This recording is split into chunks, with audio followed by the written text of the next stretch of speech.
Biliyorum, sana giden yollar kapalı. Üstelik sen de hiçbir zaman sevmedin beni. Ne kadar yakından ve arada uçurum. İnsanlar, evler, aramızda duvarlar gibi. Uyandım, hep seni düşündüm. Yalnız seni. Yalnız senin gözlerini. Sen bayan nihayet, sen ölümüm, kalımım. Ben artık adam olmam bu derde düşeli. Şimdilerde bir köpek gibi koşuyorum oradan oraya. Yoksa gururlu kişiyim aslında, inan ki. Anımsamıyorum yarı yolda bir bardaktan su içtiğimi ve içim götürmez kenarından kesilmiş ekmeği.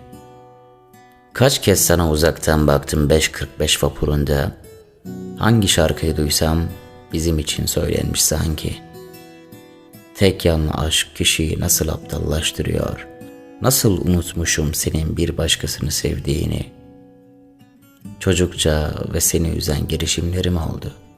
Bağışla, bir daha tekrarlanmaz hiçbiri. Alışırım seni yalnız düşlerde okşamaya.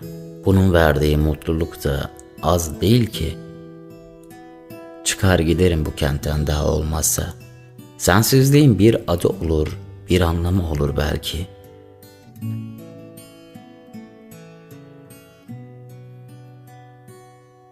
İnan, belli etmem. Seni hiç rahatsız etmem. Son isteğimi de söyleyebilirim şimdi.